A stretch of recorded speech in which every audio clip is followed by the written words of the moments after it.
Heinz creció en Durban, en la costa este de Sudáfrica, participó activamente en la lucha contra el apartheid, estuvo 11 años en exilio y retornó a Sudáfrica el año 1990, donde fue miembro de la Comisión de Tierras del African National Congress y luego en la Comisión Constitucional. Ha trabajado extensamente sobre temas constitucionales, en temas de transición constitucional, construcción de constituciones, derechos humanos, etcétera. Y por lo tanto es un invitado de primer nivel para poder entender cómo fue ese proceso en Sudáfrica. Comentarán esta presentación dos excelentes juristas chilenos. Tendremos en primer lugar a Verónica Undurraga, que es abogada y doctora en Derecho por la Universidad de Chile y máster en Derecho por la Universidad de Columbia en Nueva York. Ella es profesora en Derecho actualmente en la Universidad Adolfo Ibáñez y es directora de Espacio Público. Y luego hablará Javier Couso, que es profesor titular de la Universidad Diego Portales, es abogado de la Universidad Católica y doctor y máster en Jurisprudencia y Políticas Sociales por la Universidad de California en Berkeley. Y estaremos moderando un poco esta conversación. Diego Pardow, que es codirector de Lexen, este centro interfacultades de las facultades de Economía y Negocios de la Universidad de Chile y la Universidad de Derecho. Así que con Diego estaremos interrogando a nuestros invitados para sacarles su gran experiencia. Como fue anunciado en el aviso, esta conferencia será en inglés para favorecer el diálogo con Heinz, y ustedes pueden acceder a un servicio de traducción simultánea. Así que voy a cambiarme ahora al inglés, and I would like to thanks Heinz Klug for your kind acceptance to participate in this seminar. Heinz will then speak for 15 minutes, and then we shall have two brief comments by Veronica and Javier, and then we start the conversation. So please, Heinz, thank you very much. Welcome to our university, and the floor is yours. Thank you very much, and thank you for the opportunity to talk about the South African process. So I want to begin by describing the context in which South Africa's constitution-making process took place. While the focus is often on Nelson Mandela and his decision to adopt national reconciliation once he was elected president, the approach overlooks the amount of violence that was a constant threat to the process. Between 1985, when the apartheid regime declared a state of emergency, and the adoption of the final constitution in 1996, over 20,000 people were killed in political violence. Of these, 12,000 died in the period after the beginning of the political transition in 1990.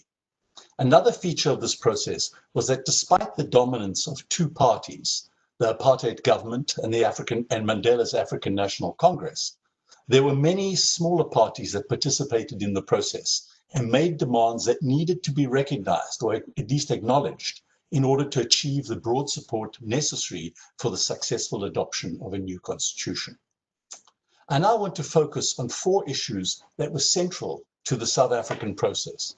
First, the creation of a democratically elected Constituent Assembly. Second, the role of constitutional principles and deadlock-breaking mechanisms. Third, the Constitutional Assembly and public participation. And finally, how the danger of failure produced agreement. So talking briefly about creating a democratically elected Constitutional Assembly. At the beginning of the negotiations, the white minority government was completely opposed to having a democratically elected Constitutional Assembly. Instead, they demanded a final constitution be agreed upon in negotiations before the holding of democratic elections. This the ANC and other opposition parties rejected. The solution was to have a two-stage constitution-making process. The first involved negotiating an interim constitution. This included provisions for establishing a democratically elected Constitutional Assembly and the requirement that a new final constitution be produced within 2 years of the first democratic election. Second, after the election, the two houses of the legislature served as a constitutional assembly to write and adopt the final constitution. Now, the difficulty of reaching agreement on whether to have a democratically elected constitutional assembly was twofold. On the one hand, the white minority government was concerned that after democratic elections, they would be a minority with no power to influence constitutional outcomes or to protect the interests of their constituency. On the other hand, the ANC and other parties argued that only a democratically elected constitutional assembly would have the legitimacy to produce a constitution that would provide the basis for a peaceful and sustainable future for the country. Now, this problem presented both procedural and substantive issues. The negotiated interim constitution addressed these in two ways. First, it provided for the establishment of a constitutional assembly and the procedures to adopt a new constitution.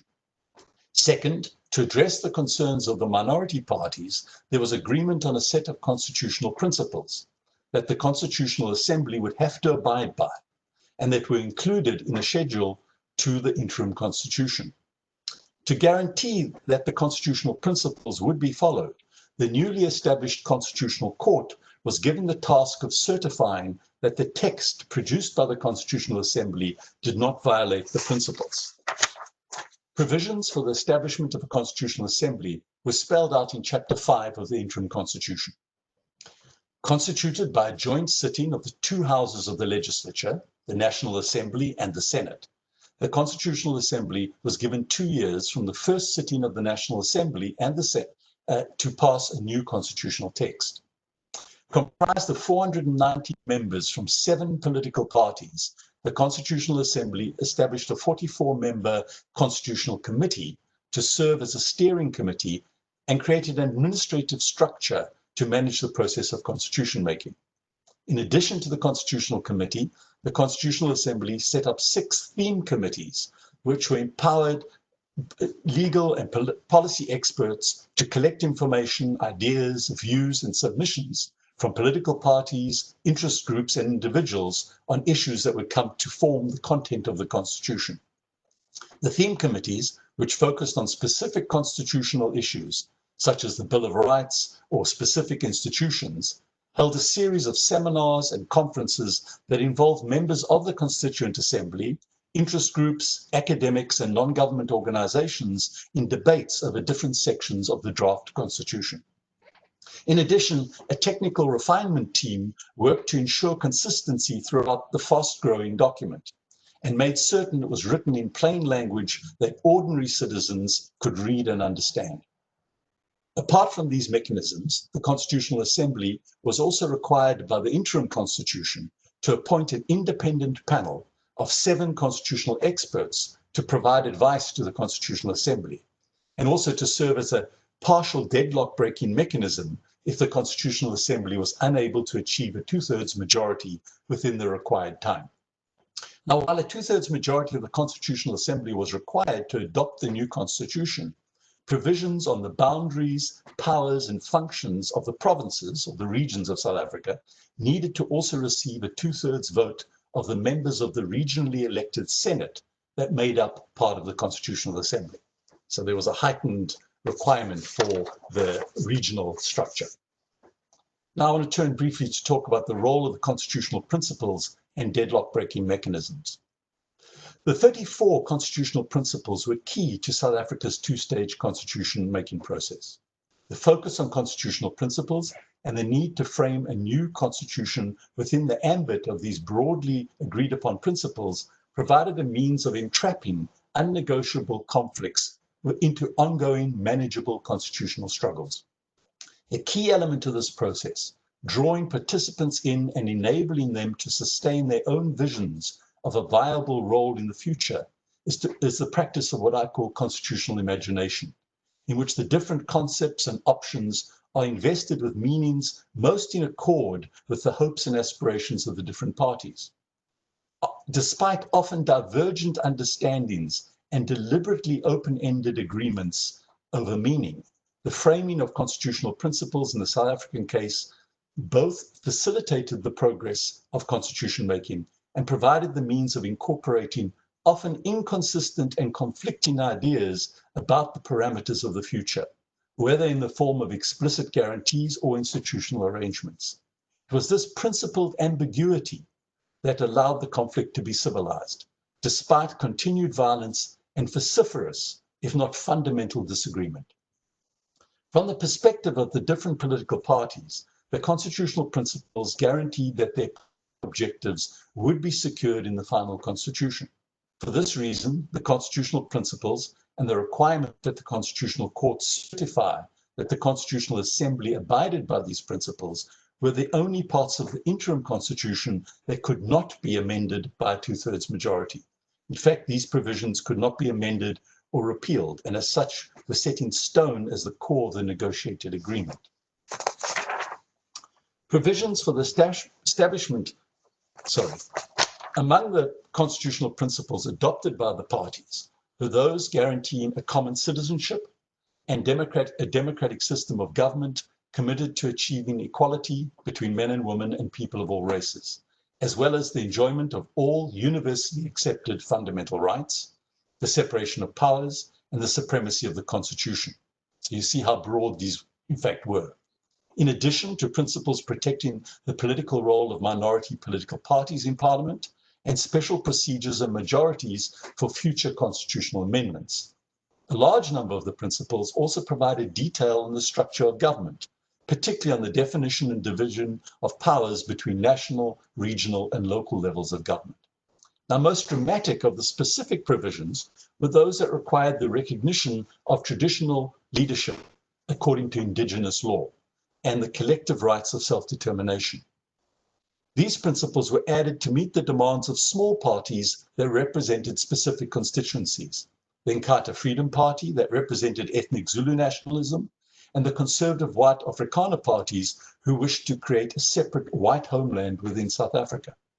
Finally, the constitutional principles were amended at the last minute to provide that recognition of a traditional monarch in a provincial constitution would be protected in the final constitution, and that any territorial entity established through the assertion of a right to self-determination by any community sharing a common culture and language heritage would be entrenched in the new constitution.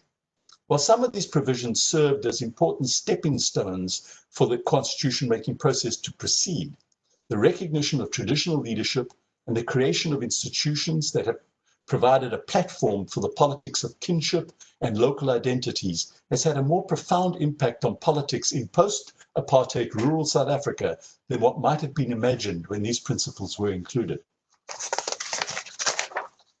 The deadlock-breaking mechanisms in the interim constitution state that if a two-thirds vote could not be achieved within 2 years, a draft supported by 50% of the Constitutional Assembly would be given to the panel of constitutional experts to see if they could unanimously agree on a compromise within 30 days. This new draft would then have to receive a two-thirds vote in the Constitutional Assembly. If this failed, the draft that received 50% support would be submitted to the Constitutional Court. And if the court agreed that it did not violate the constitutional principles, it would be referred to the president, who would submit it to the electorate in a national referendum. If that draft received 60% approval in the referendum, it would become the new constitution. Now, if the referendum were to fail, or if the two-year deadline was passed, the interim constitution required the president to dissolve parliament within 14 days and for there to be a new election. The new parliament, sitting in joint session as a constitutional assembly, would then have 1 year to produce a new constitutional text. In this case, the voting threshold in the Constitutional Assembly would be dropped from two-thirds to 60%. And the same procedure followed as in the first round for its adoption. If this process had failed, after 1 year, the country would be subjected to a third election. So let me turn now to talk about the Constitutional Assembly and public participation. The Constitutional Assembly's administrative team handled support for the Assembly and, among its other tasks, facilitated formal public participation in the process. This was done under 3 distinct programs. 1, a public participation program that included both written and electronic submissions. 2, a constitutional education program. and 3, a constitutional public meetings program. In addition, the Constitutional Assembly published a newsletter called Constitutional Talk, devoted to explaining the process. During the 2 years of the Constitutional Assembly, over 200 members of the Assembly participated in public meetings held in all 9 regions of the country. And it was calculated that over 20,500 people attended workshops and over 700 organizations participated. Radio and television were also used to promote debate and educate the public about the constitution-making process. The regular publication of drafts would include the different options being discussed. For example, in the case of the property clause, one draft listed 5 different options, including that there be no clause at all. A national survey commissioned by the Constitutional Assembly found that the Constitutional Assembly's media campaign reached 65% of all adult South Africans in the 3 months between January and April 1995, the period in which the Assembly is most active. Under the slogan, "You've made your mark, now have your say," the Constitutional Assembly called on the public to submit suggestions on what they wanted included in the new Constitution. Over 2 million submissions were received, and while most of them were simply petitions or complaints, over 11,000 were classified as substantive submissions. The Constitutional Assembly also had a telephonic service entitled Constitutional Talk Line, which provided up-to-date briefings on progress in the Constitutional Assembly and allowed the over 10,000 people who made use of it to record their comments and submissions. Now, this produced one of the most iconic images of this period, a full-page newspaper ad of President Nelson Mandela standing in his driveway, making his personal submission to the Constitutional Assembly on his cell phone. Right, so this is just a way to advertise that you can have access. This degree of public exposure to the constitution-making process was, at that time, probably without historic precedent. There was an extensive publicity campaign on television and radio, and hundreds of public meetings were held with members of the Constitutional Assembly to invite public participation in the process. Furthermore, the Constitution, from first draft to final product, was available on the internet site of the Constitutional Assembly. In November 1995, the administrative team distributed 4 million copies of the working draft, which was finally approved by 87% of members of the Constitutional Assembly on May 8, 1996. Participation in this sense represented both individual and collective participation in the constitution-making process, as well as the broad social forces attempting to advance different competing constitutional visions. While there was no doubt that design played a role in the constitution-making process, it is also important to recognize how different forms of participation enabled a variety of social forces to impact the constitution-making process. Now, in conclusion, I want to talk briefly about achieving agreement and the danger of failure. While the constitutional principles and deadlock-breaking mechanisms provided formal limits to the constitution-making process, it was the political process within the Constitutional Assembly, as well as the outside pressure of public participation, that pushed the parties towards agreement. As agreement was reached on the basic structure of the text, it became increasingly difficult for the parties to imagine failure, and especially the consequences of not reaching agreement. First, the violence had eased as progress was made. And second, the parties came to feel increasing ownership over the draft product of their work. When they deadlocked on specific issues, instead of voting, they would withdraw to hold private meetings outside of the public gaze so that they could achieve compromises that would be acceptable. Finally, when the new text was approved by the Constitutional Assembly, many of the parties, even those who voted for it, argued in the Constitutional Court that sections that they disagreed with violated the constitutional principles. After the final hearings, the court in fact declared that certain sections violated the constitutional principles, and the Constitutional Assembly dutifully made changes to the text. After the second hearing, the Constitutional Court accepted that the Constitutional Assembly had come as close as possible to meeting the often contradictory dictates of the constitutional principles, and held that the overall new text did not violate the principles and therefore was certified. Whether the product of negotiations and public participation, or the clash of conflicting constitutional visions, this final 1996 constitution was not simply the outcome of a process designed by the political parties. An overview of the process demonstrates that in addition to conflicting visions and the role of negotiations and public participation, constitution making in this context went forward based on broadly agreed upon principles that allowed the parties to reshape their own imaginations of what was possible and even desirable under the circumstances. It was this reimagining of constitutional visions and processes that led to an ultimately successful constitution-making process. Thank you.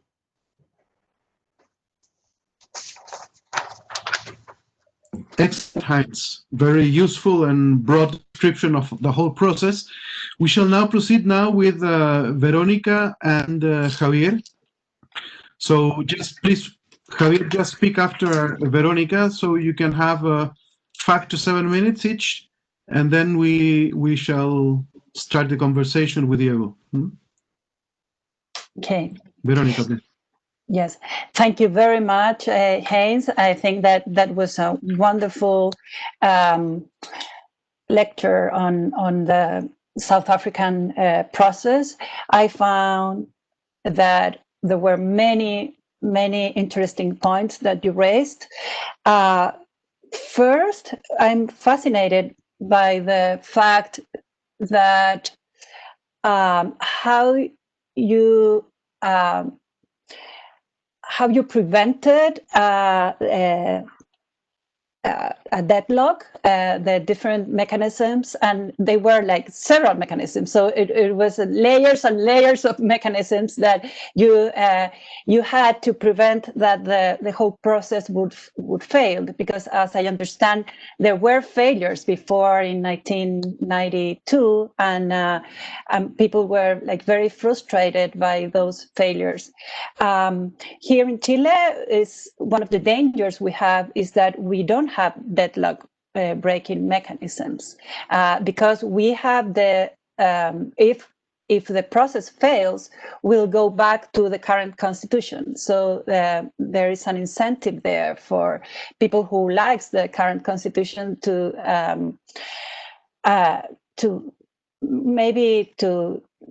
make it fails. I don't think there's a bad intention to do that, but there will be incentives anyway.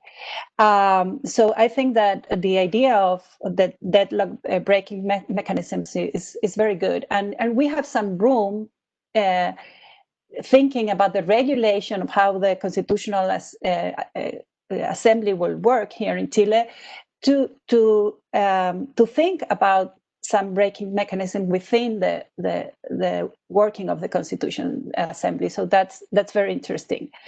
Then my second point is that we always think of the South African process as, well, as the post-apartheid constitution, you know.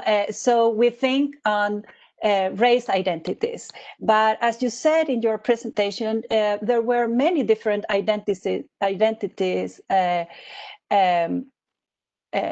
wanting to express their demands too, and that might have had a good effect in the whole process, because it would dilute the polarization between races. This is more a question than a comment. I wanted to ask you about the role of different minorities and different identities besides or beyond race. And also, by preparing this meeting, I realized that in the interim constitution, you had gender equality in the interim constitution. In the commission for the interim constitution that you lost in the final constitutional assembly. So I wanted to know what was the role of women and women movements, because I understand also that there was a broad women's movement that was not only within the parties but across different political parties. So that's interesting because it was mid 1990s, so that is pretty early. And the other thing that I think it's very interesting is the different means of participation, and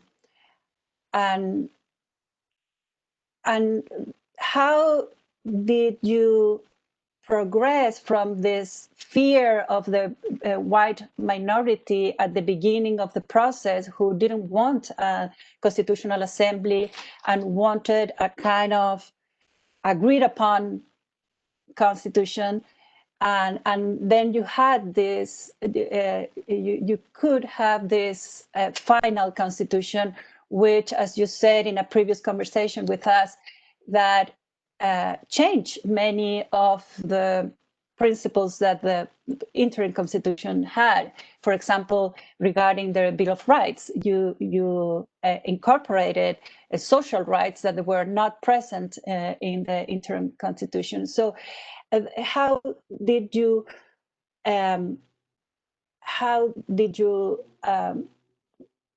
go from this fear and this interest in controlling the process to a more participated process? I think it's a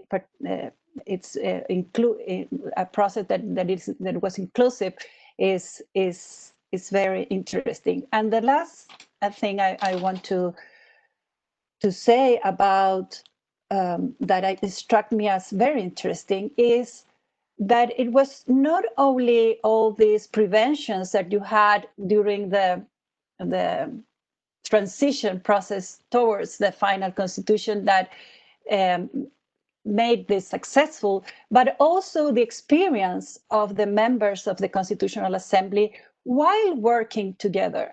You said that the political process at the Constitutional Assembly was a process that changed the attitudes of the people who were participating there, and that I think it's very important. So when you are beginning to agree on some issues, when the process is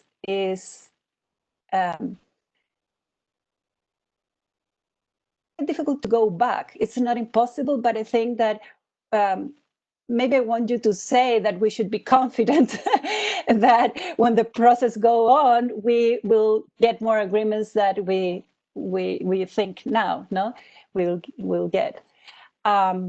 And a question for you, and I finish here, is about the international influence of comparative constitutionalism.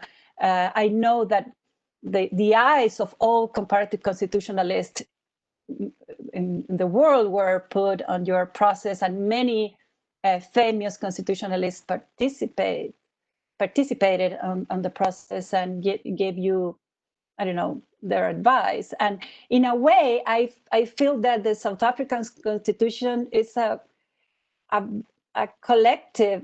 It's a even an international collective endeavor, you know. So I want to ask you about how did you take this interest, the international interest, to give opinions, to participate, to help. To get, and you had to balance it with the idea that you wanted a South African constitution, something that would not be colonized by anybody, no? So thank you very much. It was very interesting.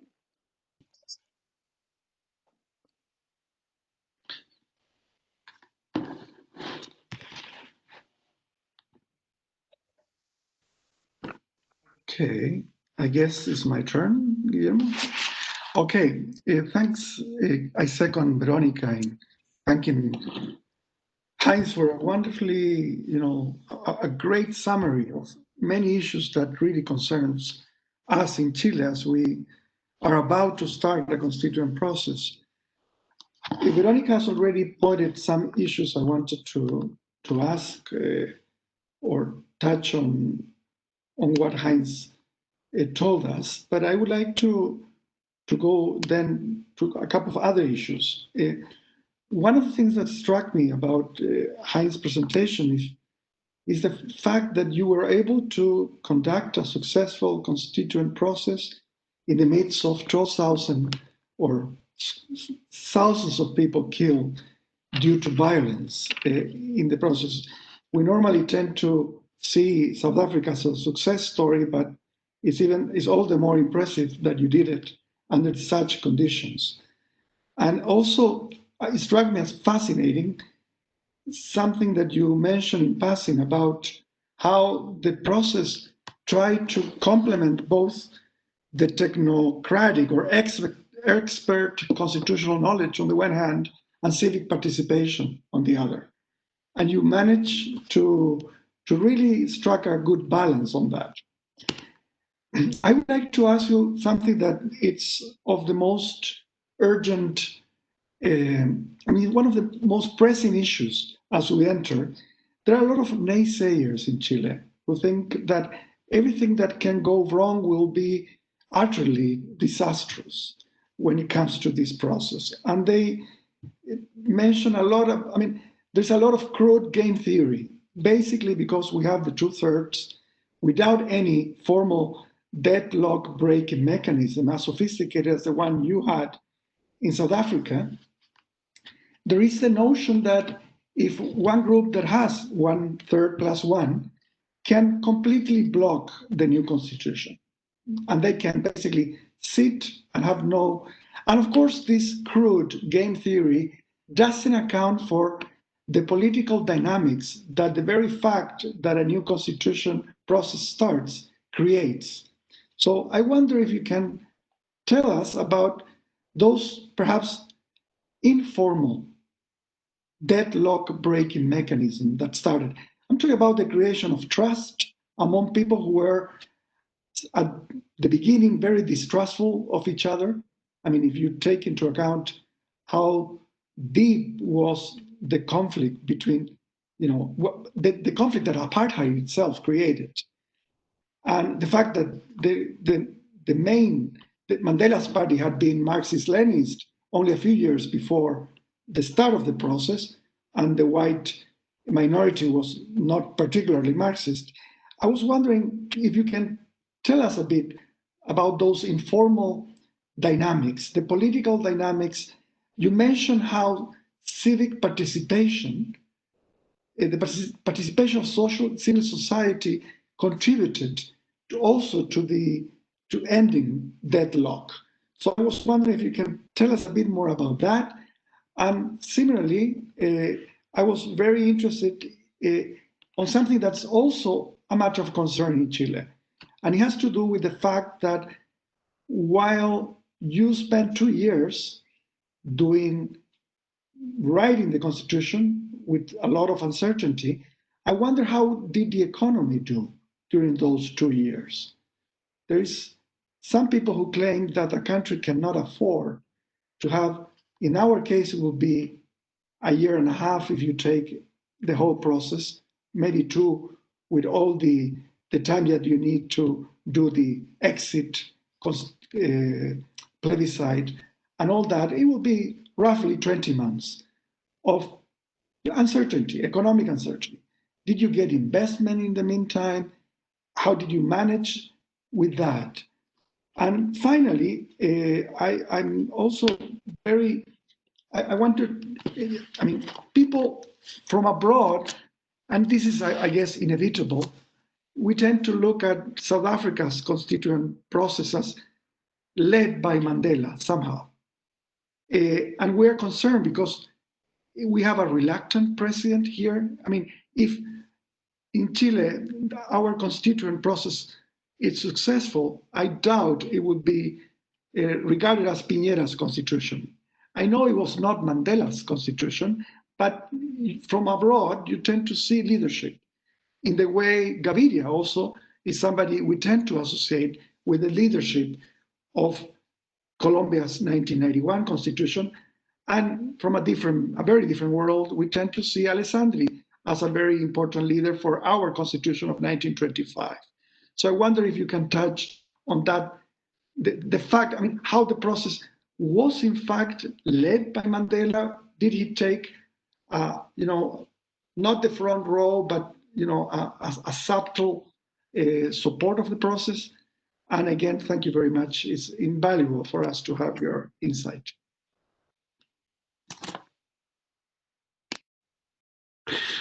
So let's, before handing over the word to Diego, would you like to answer some of these points, Heinz, raised by Veronica and Javier? Sure, I'm happy to respond. And many very valuable points, which I'm happy to talk to. First of all, when we talk about the small parties, and some of them, wanting things like the small party that wanted the creation of a whites-only kind of homeland in South Africa, the trick with the constitutional principles and the process was to not exclude them, to enable them to participate, but also to give them a period of time to reconsider. Because by the end of the process, they did not manage to agree even among themselves to have a separate area or territory, and as a result that fell away. So it's interesting how the more extreme positions might actually work themselves out in the process. But what they could not have is a veto, right? The difficulty is you cannot allow the smallest party to have pure vetoes, otherwise the process can't actually go forward. You mentioned also the question of gender parity. In the negotiated process that produced the interim constitution, there was gender parity, and that came about because when they first sat down at one of the early meetings of what was called CADESA, the first negotiation process that in fact failed, when they sat down, they noticed that there were very few women in the room. And the women basically mobilized across political parties. So you had a national coalition of women was formed on the spot with women from all the political parties saying, we need representation. And then they said, okay, they would allow that each delegation would be able to have a woman delegate. The trouble is they'd already agreed that there'd only be 2 delegates per delegation. So as a result, by definition, there was parity. Because once a woman was there, that was half the delegation. So that first process, yes, was in that way parity between gender, but it wasn't thought through, and it didn't actually really impact the process enough. There was indeed a gender equality agreed to, but that was later on when they actually had the multi-party negotiations, which was actually not parity anymore. It was more the parties driving the process. And how did we overcome the minority concerns, the fear? And I think that goes to both issues that Javier raised and yourself, Veronica. And that is it is really about that process of participation, both among members of the Constituent Assembly. And one of the really interesting things to think about is as long as you're sitting together in your own little party groups and talking across a distant table, there's very little chance to actually reach agreement. What was interesting about the creation of the theme committees in the Constituent Assembly, and in fact, this was something that was done in the negotiated process as well, they create committees to deal with particular aspects. And in those committees, you have a representative from all the parties, but you also have some experts in the committees that sit down with people. And they begin to have a discussion, an open discussion about what these ideas might mean, what these constitutional ideas are, what the consequences might be. And it's working those things through together that people actually find that, the person sitting across the table may not be the devil. It may be somebody I can actually work with, and they begin to find ways to find compromises. And the compromises, of course, have to be met on all sides. You can't just have one side saying, okay, we will step back. And that goes partly to what Javier raised about the role of somebody like Mandela. Mandela played very little role in the actual Constituent Assembly. By then he was president of the country, and he was adopting a position for the country as a matter of reconciliation, and he wasn't actually active. In the negotiating process before then, in the interim constitution, his role was really when there were moments of very difficult conflict between the parties, then you would get the most senior members of the parties to sit down and to try and work out a way forward. And that's when Mandela was brought in. So were the leaders of the other parties as well. What's interesting, the chairperson of the Constituent Assembly was Cyril Ramaphosa, who's now the new president. He was then much younger, of course. It's nearly 30 years ago, and he's now president of South Africa. And so if it's anybody's constitution, it's Ramaphosa's constitution rather than Mandela's. But it's seen more collectively, and partly that's because of the nature of the process. As soon as you make a process with 490 people, which was the size of the Constituent Assembly, and you find ways to have them all involved in the process, where you find that through the committee system, through the theme committees. What was interesting about the theme committees, they literally would hold seminars where they would bring in people, academics. I would go and present it in Parliament in Cape Town to a theme committee, or you would have different academics from across different points of view, civil society, non-government organizations, indigenous groups. Others would be brought in to present their points of view on the issues that committee was addressing. It's in the same way that, we had a Bill of Rights under the interim constitution, and some people, particularly representatives of the old regime, thought, well, that's good enough now. We can just keep that going forward. And then once the committee started sitting and talking about it, people came in and said, no, but what about these other rights that we also think are important that need to be in there? And that reopened the whole process and got a conversation going. And it ultimately is all about legitimacy. If you just cut people off, they're not going to feel part of it, and they're not going to feel committed to the agreement that finally comes out.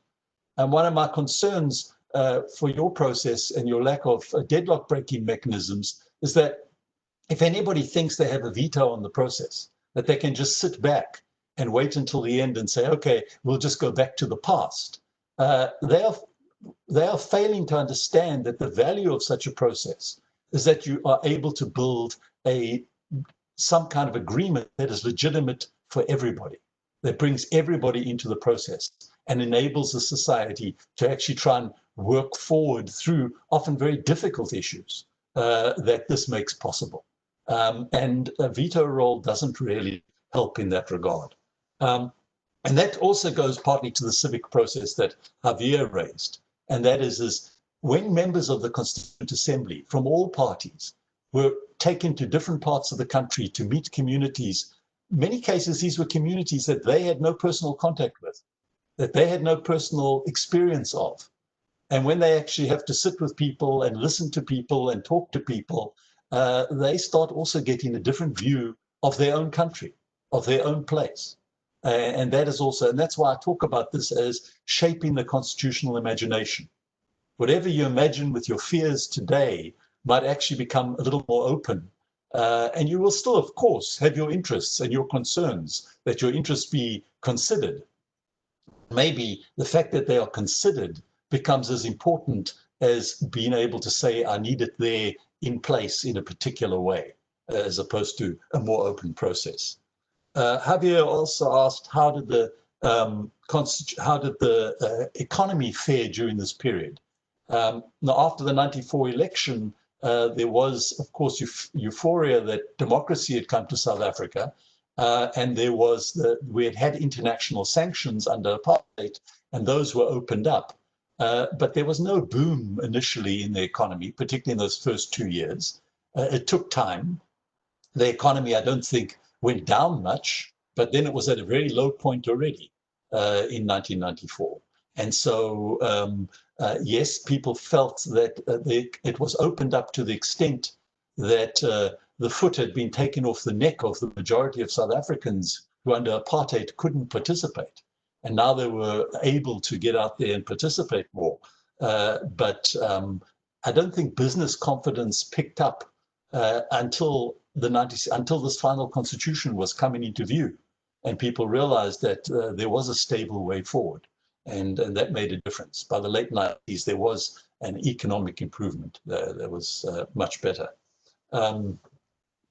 Let's see, the final question is international influence that raised. You know, we had the opportunity, as Veronica points out, many people around the world offering their advice, coming to speak and to talk to people, and all of that was welcome, but it was taken as advice, just like you should take my word. I may suggest things, but this is really about your constitution, and that's the attitude we took as well. That this was the constitution by South Africa, for South Africa, people of South Africa. And as a result, people feel ownership in it. What's really interesting is even though we have incredible difficulties even today in South Africa, there is an ownership around the constitution, even if people contest over it. That's quite important. There are a small minority today who say, no, this constitution is not acceptable, they want a new one, but there will always be some portion of the population who feel that, particularly among some intellectuals. But the fact is that it has a great deal of support, and that's the achievement of that process.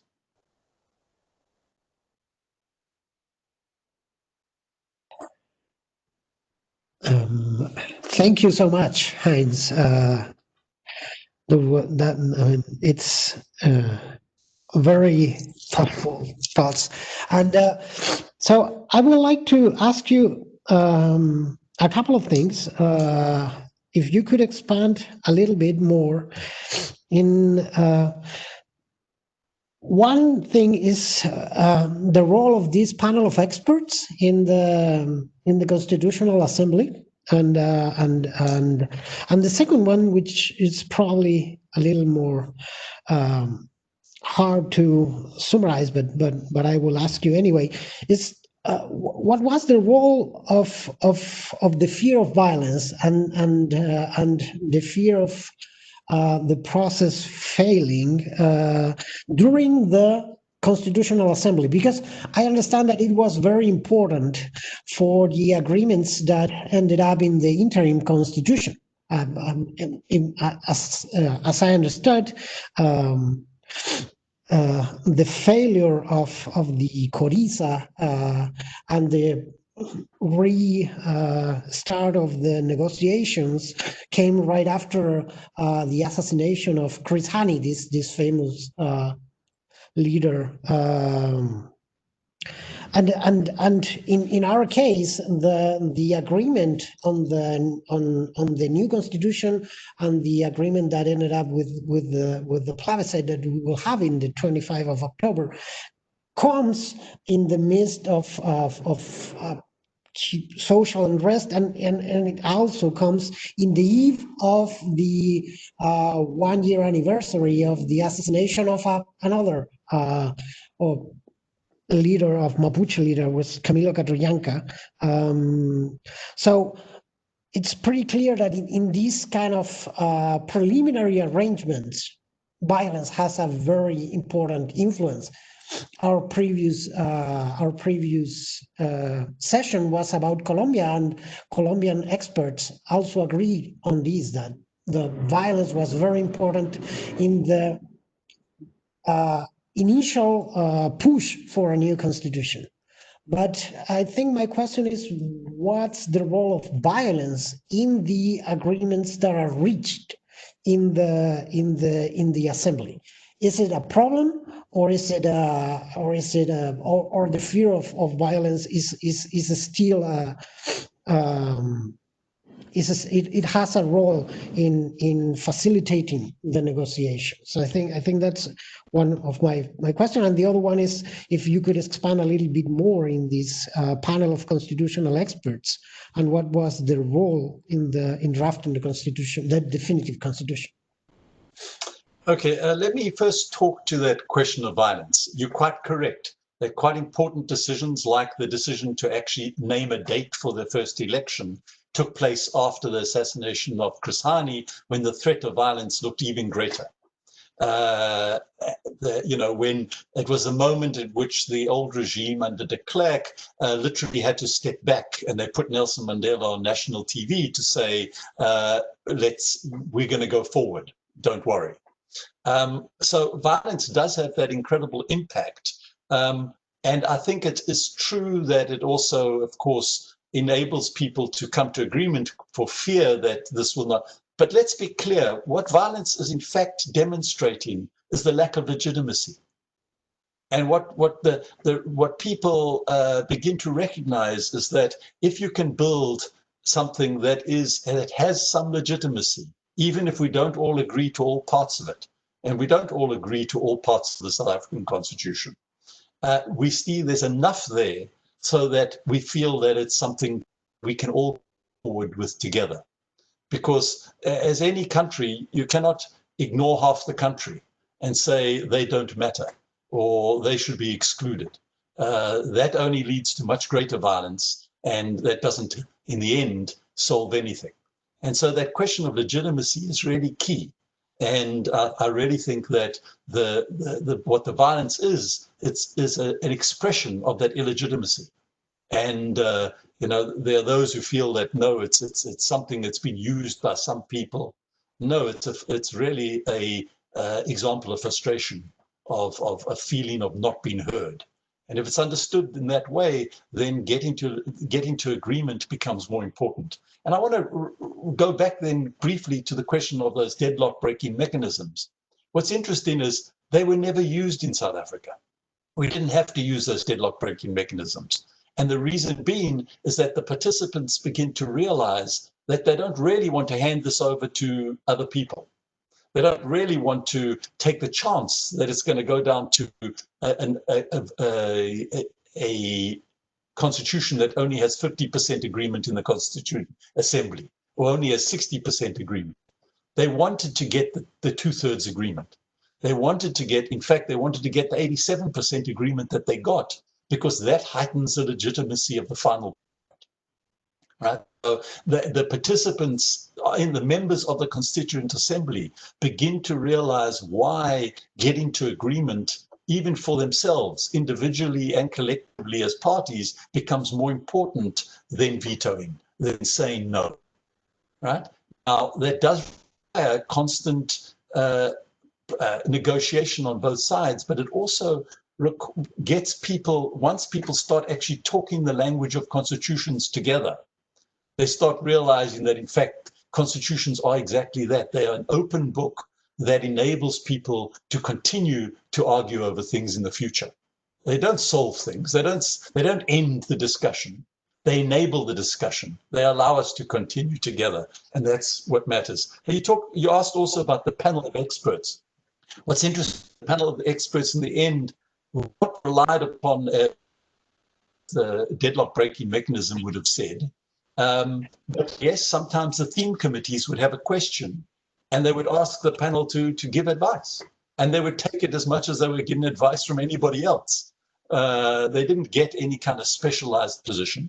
They were more important, I think, in the conversation about how to make the Constitution, that the different clauses were coming from these different committees. And they had this technical committee that was trying to put it all together to make it into a constitution. And there was to try and also make it readable, to make it accessible to the majority. Easily can write in ways that only they want to understand, and leave out everybody else. And it was really important to our process that the Constitution be written in plain language so that anybody in the country could read it. And to a large extent, it meets those needs. Now, of course, in the Constitutional Court, there will still be deep arguments about meaning, as there always will be. But the fact is that there's also a way in which it is quite accessible to people. I think that covers the question. Okay, so let me ask. Sorry, you want to support the same point, Diego? I mean, just a follow-up point that So one of the fears with a 2/3 majority, I mean, if you just try to look at it analytically, that you may end up with a minimum constitution, very small, that only focus on consensus. But another possible solution is that you have a constitution with multiple concessions, like every particular interest concedes what is not that important to them, and then you end up with a collection of particular interests, which is not really particularly coherent or easy to interpret.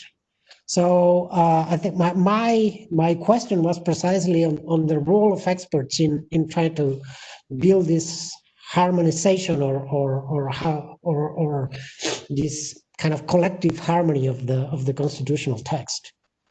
You know, I think the concern there is that it's more important to actually get the Constituent Assembly to agree to a constitution than worrying too much about the coherence of the document itself.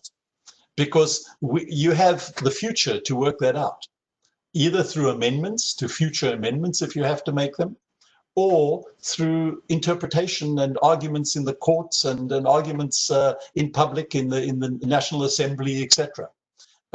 So it's more important to actually get to that constitution than to worry, particularly, you know, as professors and intellectuals, that the whole thing is perfectly coherent.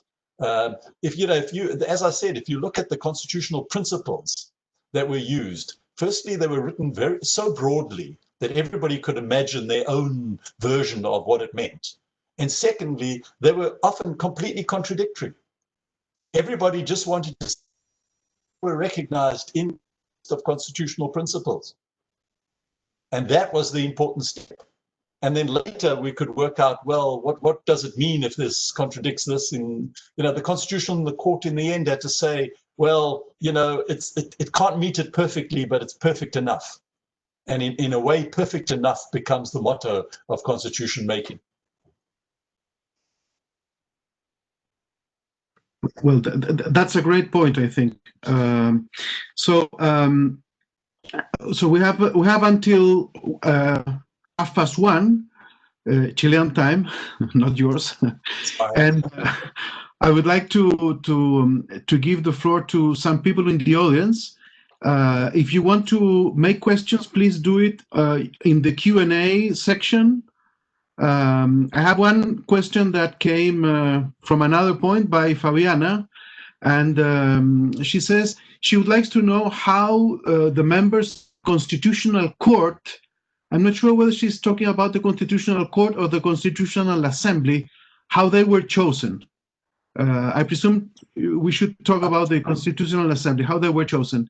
And the second question, which I presume it could be also of interest for Veronica and Javier, by Alonso, what kind of innovation should the law consider at the time of creating a new constitution? Were there some innovations in the case of South Africa? And Javier and Veronica, do you see some innovations in the case of the Chilean case, in the Chilean situation? So do you want me to address that first part of the question?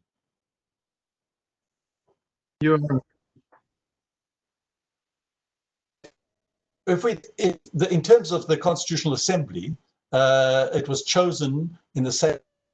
What they did was there was a national election, and people were chosen both for the regular assembly, which was by proportional representation by parties, and they were chosen for the Senate, where they were regionally based. In fact, the regional governments that were elected sent their representatives to the Senate. So the Senate was really regionally based relationship. And it was the Senate and the Assembly that sat together as the Constitutional Assembly, as one body. When you talk about the Constitutional Court, and of course that was important because they would have to decide on whether they could certify the Constitution. The Constitutional Court was selected, the then President of the Court, now Chief Justice, but then President, was selected by the President of the country, Nelson Mandela, and selected in discussion with the former Chief Justice and the heads of the political parties. In the end, he chose somebody, Arthur Chaskelson, who had not been a judge before and had come out of a very progressive legal tradition. In terms of, they then were required to appoint, there was 11 justices altogether, and 4 more justices had to be appointed from existing judges. Now, the existing judges, of course, were predominantly white, predominantly part of the old regime. But in fact, Mandela was able to find, because we brought together these former Bantustans or homelands that had been created by apartheid, there was in fact a black judge he was able to bring in that way. There was another judge who had the first black judge to be appointed in Africa. He got appointed to the court. And there were a number of white judges who were considered more open and acceptable, and they were appointed. And then the 6 remaining ones there was an open call across the country for people's names to come forward, who were then interviewed publicly, and the Judicial Service Commission that was created had to send twice as many applications to the president to choose the final 6. So 12 went up, and the president chose the 6 that were then appointed. So that's how the Constitutional Court was appointed. Interesting question, I think, by Oscar Olavarria, who's asking for the role that played the South African National Party. What kind of, I presume that's the correct translation. I'm really reading what Oscar is saying, but the South African National Party, what role did they play? Well, so the question is, the National Party was the name of the ruling party under apartheid, right? So, and they played, they were a member of they were a party in the Constituent Assembly. They, I think, had around, I can't remember exactly what their percentage of their vote was, but they played a very significant role. When the Constituent Assembly elected a chairperson and a vice chairperson, the vice chairperson they elected from the National Assembly. So the ANC, the majority in the National Assembly, in the Constituent Assembly, was very clear that they wanted to bring everybody in, that they would vote to make sure that others could participate as well. Okay, so we have Veronica, you wanted to make a question as well?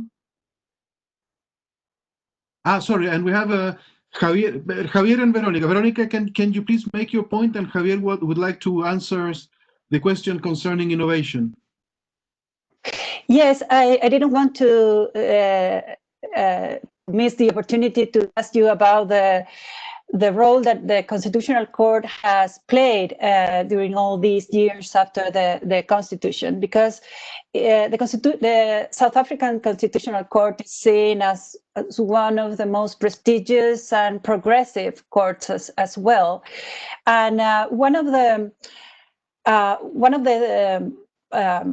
things, the subjects is very debated here in Chile is the probable introduction of social and economic rights in the new constitution. It's a very felt demand from many people, but there is a fear that, well, the typical fears of judicialization of social and economic rights, and but the South African Constitutional Court had managed to have a very, I would say, balanced and interesting jurisprudence on social and economic rights, and it's really at the forefront of what is being done internationally on that. So I wanted to ask you, and another thing that I like a lot is how conscious the court is about the change of regime. It's a symbol of transformative constitutional process, and I think the court has been very clear throughout the years that even though law and rights talk can be very conservative, there's a risk of if you bring a lot of rights and you bring justice demands at courts, that these demands would become negotiated by an elite and all that, you know, the debate. But this court, in my opinion, has been very clear on the transformative nature of the Constitution. So I would love that you can say more about that. Thank you very much.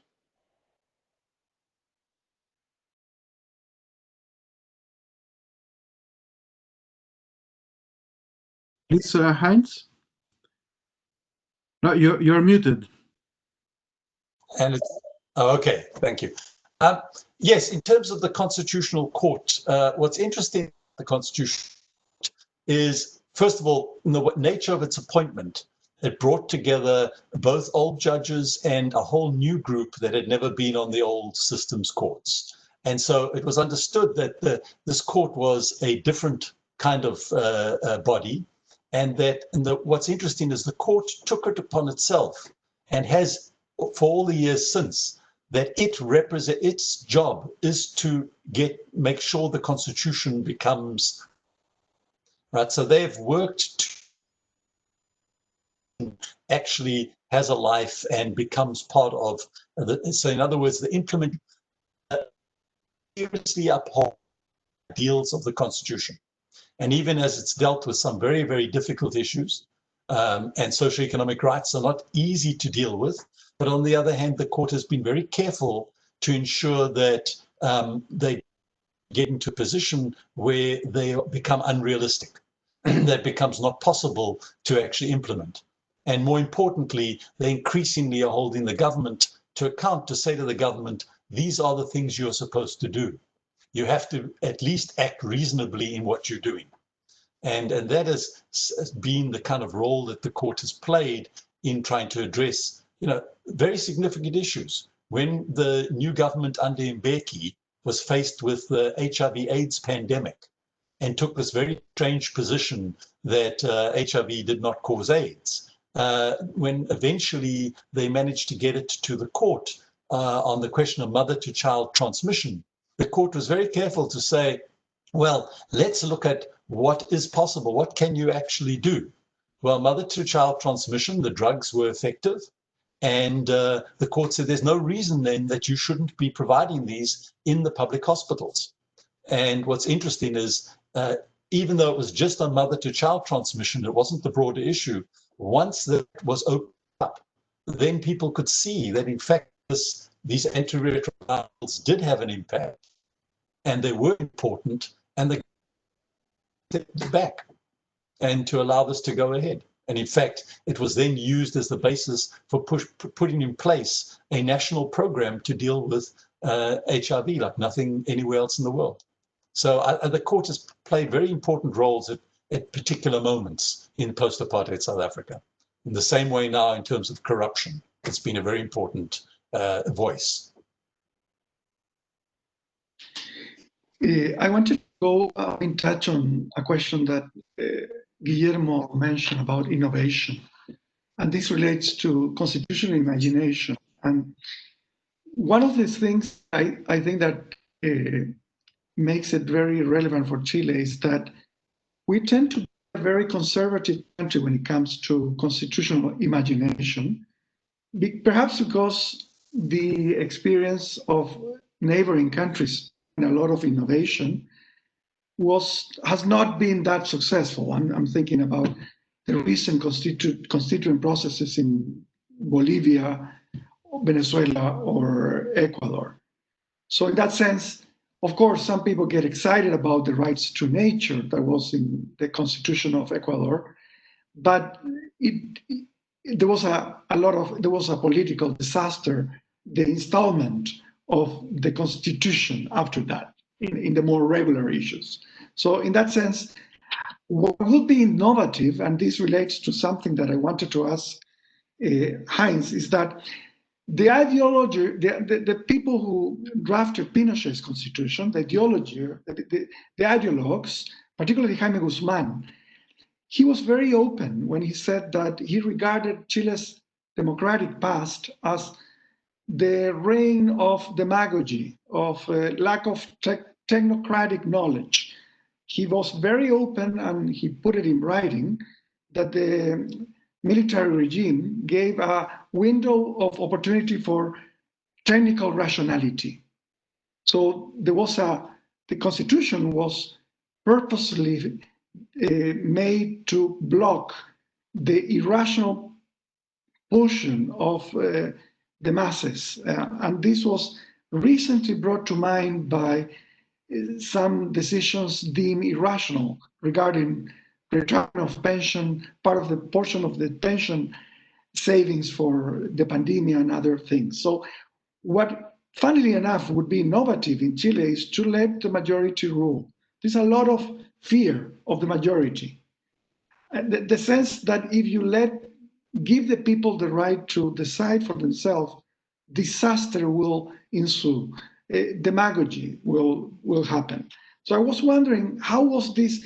I can only imagine, the very small white minority, a quarter of the total of the population or something like that. How was this fear of majority rule, how was this dealt with in the process of drafting the Constitution?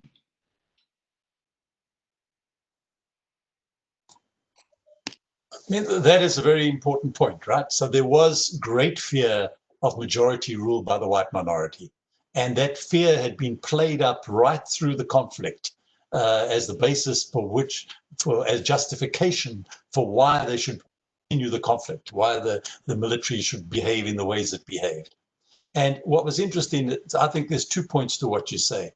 First of all, I think that fear was partly overcome by the recognition in the process that institutions actually make a difference, that you can actually set up institutions to address issues. There was a lot of compromise in that process, in the sense of there was an agreement that with the TRC, that there would not be retribution for the past. There was also agreement for the civil service, that the civil service would be allowed to retain their positions. So there was real fear that there would be a sweeping away of the old order completely, and that people would just be pushed out. And that fear was overcome by making those promises, by making very severe compromises.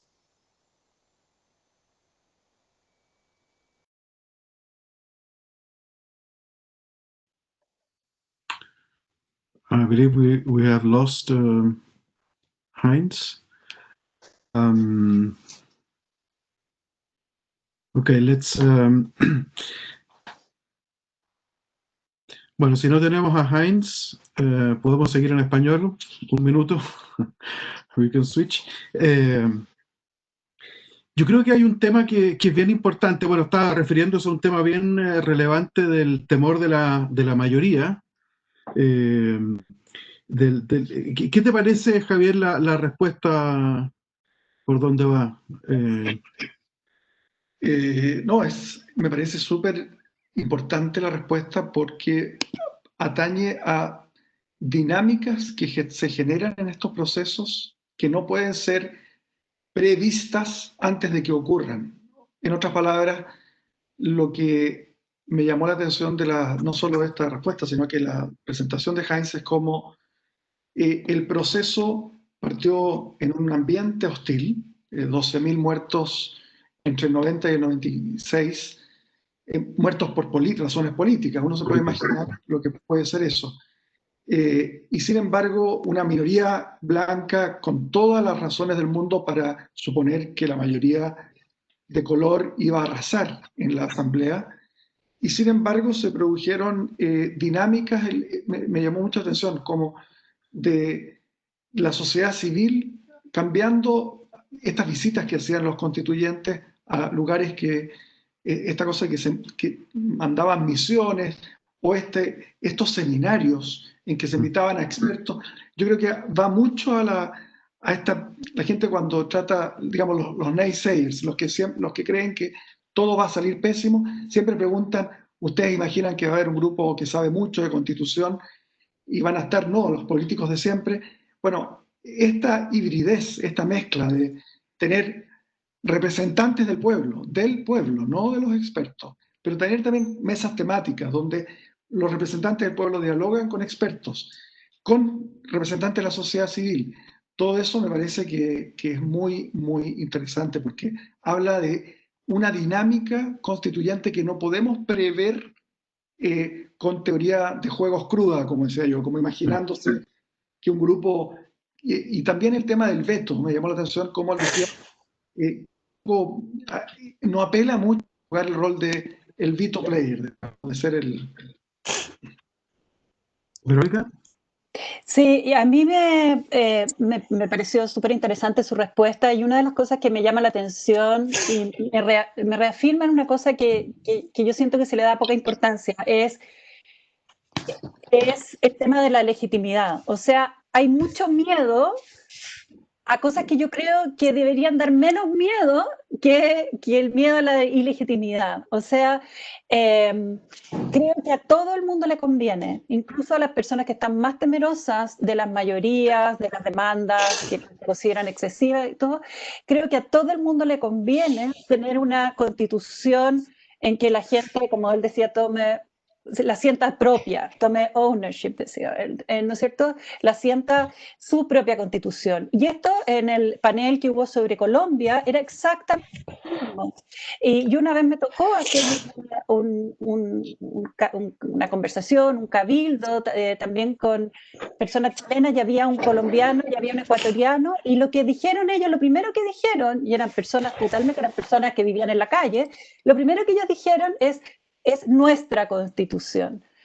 O sea, más allá, yo creo que desde el punto de vista de los constitucionalistas y de la gente más profesional o qué sé yo, que se siente más educada, hay una... hay...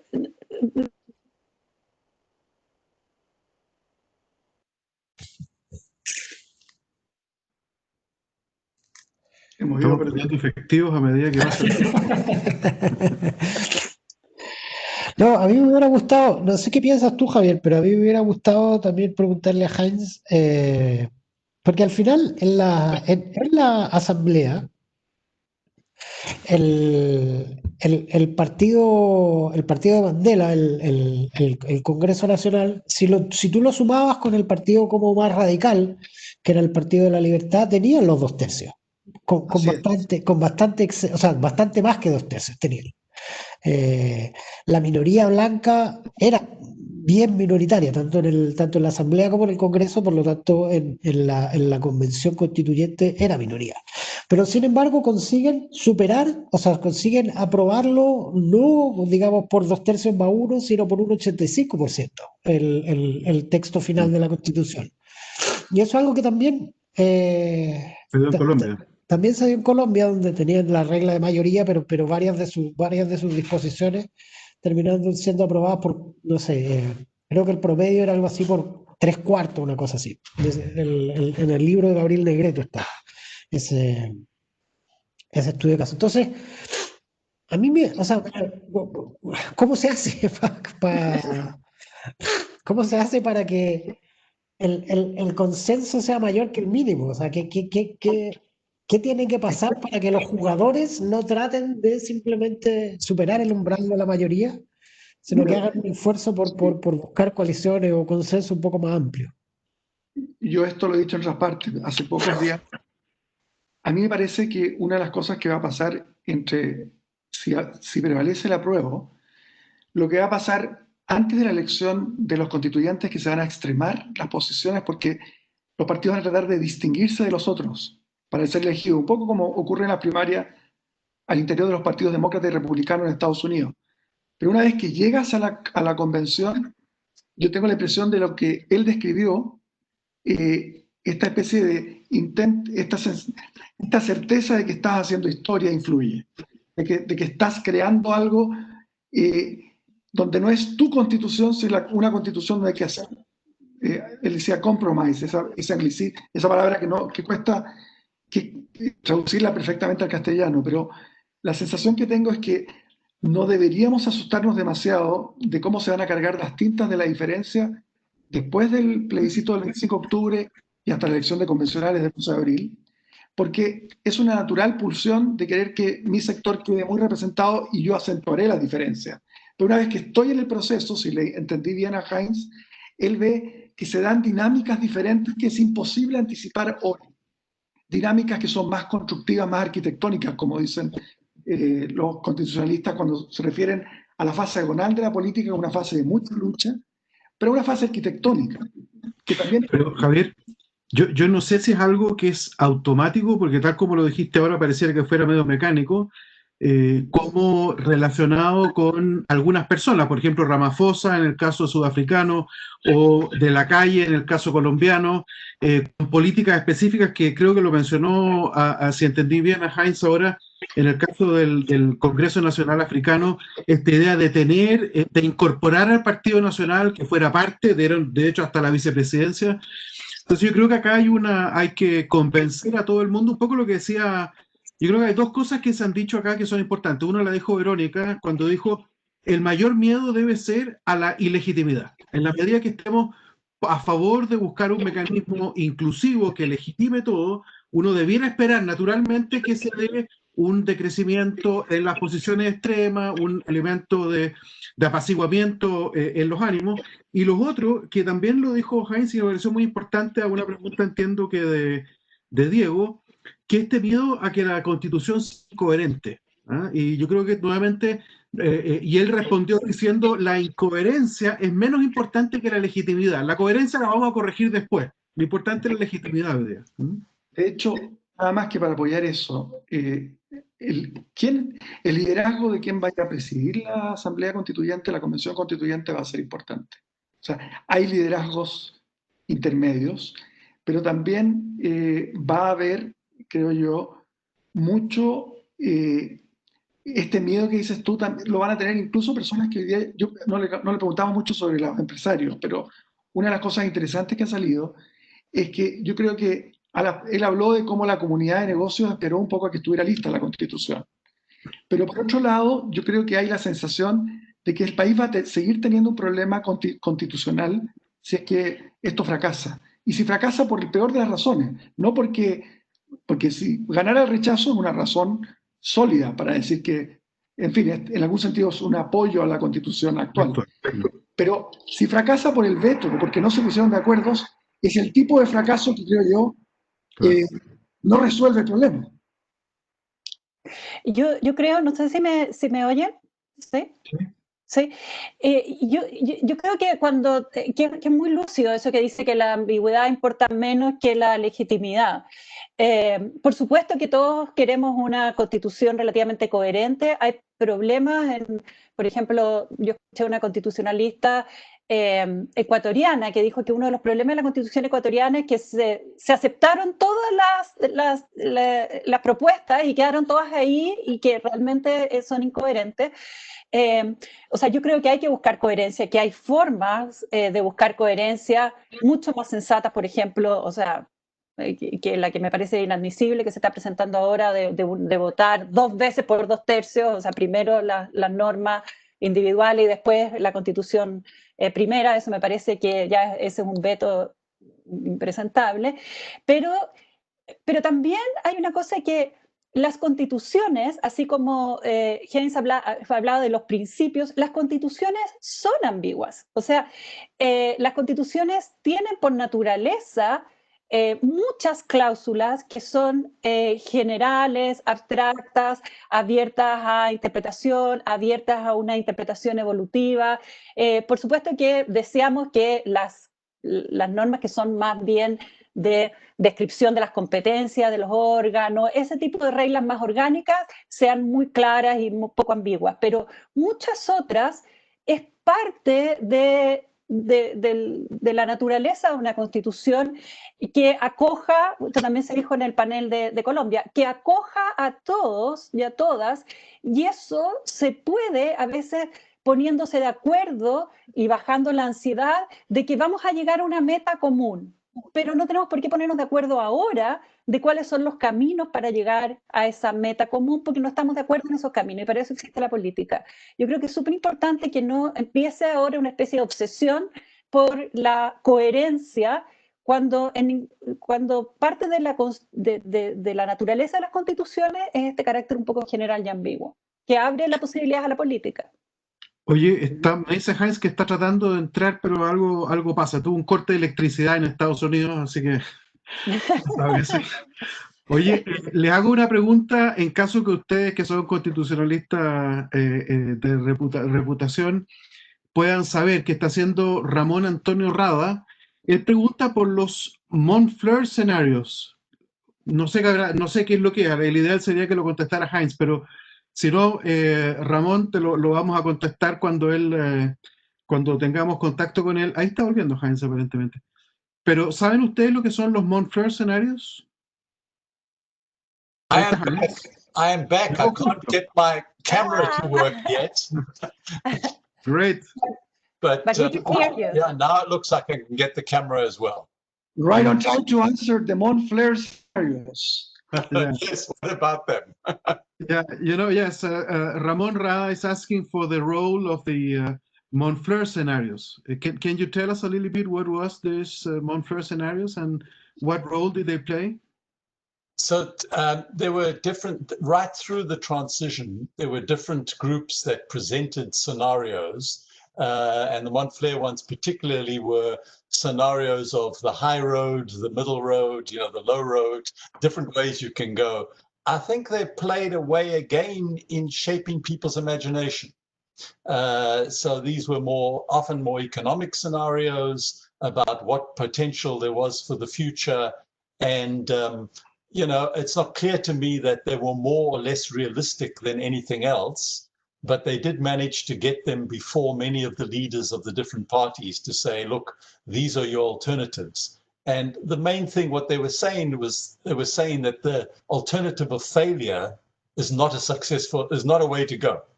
Right. So that was the message that they were really sending. What was interesting is they didn't have specifics in terms of you need this in the Constitution or you need that in the Constitution. They were much more general in terms of, well, if you're successful, the world's going to be good, and if you're not, it's going to be bad. I think some people will argue that they did shape the imagination of Mandela and others about the possibility of certain options that may have been part of the repertoire. And that is because South Africa, of course, goes through this transition right at the end of the Cold War. And so whatever imaginations some people may have had that the economy needed to be nationalized, that all the big corporations, all the main parts of the economy needed to be taken under government control, I think those options were options that nobody at that point could see as being viable options. And so I think the Montfleur and other scenarios made it clear what the parameters were maybe going forward. Now, it's not clear that they were correct, in hindsight, but at least at that time, that's the role they played. Yeah, there are some initiatives now working on private for the time being, but I understand there are some that eventually will play that role. Some groups that are preparing documentations. Well, we should close now. I don't know, Heinz, if you would like to send the Chilean people a final message of hope. I hope. Well, it is a message of hope. I think these processes do, if they are participatory, if everybody feels that they can have their voices heard and be engaged, I think these processes actually can lead to a much stable and peaceful future, and even a prosperous future. I think despite all the difficulties that a country like South Africa still faces today, I don't think there's any question that this is a major step forward in the past, and that a lot of people would see it that way. But and so to that degree, you know, happy arguments. People will have their differences, but that's exactly what this process is about. It's enabling people to engage their differences to find a way forward. And good luck to you in that. Ok. Muchas gracias, Heinz. Muchas gracias, Verónica, Javier, Diego, a todos los que han participado, que han mandado muchas preguntas. Les recordamos que hoy día vamos a subir la página web que hemos preparado, que hemos trabajado tanto tiempo con Diego y con otras personas, para que ustedes puedan acceder al material de Colombia, por ejemplo, que hace 2 semanas, el material de Heinz de hoy día también, y una serie de documentos escritos que van a poder ayudar a que nos vayamos haciendo una idea sobre cómo pensar la Constitución del futuro en caso de que así sea lo que diga el plebiscito. Así que muchas gracias a todos, a nombre de la Facultad de Economía y Negocios de la Universidad de Chile, la Facultad de Derecho. Muchas gracias por su participación. I just want to apologize for that power cut. But thank you all for the participation. I had no control of that. But thank you very much for the opportunity to participate in your conversation. I think this is an incredibly important conversation. And thank you again very much for allowing me to participate. Diego. Thank you, Hans. That's wonderful. Thank you. Thank you to all of you guys. Habrá más paneles, están preguntando, vamos a tener paneles, ojalá cada 2 semanas. Eso quería decir yo, y el siguiente esperemos, estamos intentando organizarlo, que sea sobre el proceso constitucional español del 78. Ok. Bien, Bye. en 2 semanas más, ojalá. Muchas gracias a todos. Hasta luego. Muchas gracias. Chao. Chau.